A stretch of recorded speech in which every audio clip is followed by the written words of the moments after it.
Mi v bistvu, ne glede na to, kdo je pred nami, koliko ima materialnih stvari, kakih nazivov, status, odkot prihaja, mi smo vsi ljudje. In mi moramo v bistvu najprej imeti to spoštovanje, da je nekdo isti na drugi strani, ne? In tako pravzaprav šele lahko začneš normalno komunikacijo. Ko pa nekdo razmišlja z neke višjega stališča ali pa da, ne vem, je nekdo drugi višji od nas, ker je nekdo direktor, ne? Tako pa že v bistvu ti avtomatsko zgubiš, tudi tvoja informacija zgubi vrednost, ne? Kako te pa, na primer, ta podjetja, katerim ti svetuješ, ali pa to, ne mogoče poslušajo, ni pravi izraz, upoštevajo? Zdaj vedno bolj.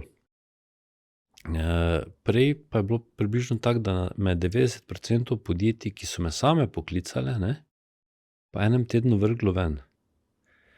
Zaradi tega, pravijo, a vi boste rekli, da sem jaz kriv za stanje v podjetju, ne? Ker vsak me je poklical zato, da bi jaz neke njihove zaposlene, otroke, ne vem koga spreminjal, ne.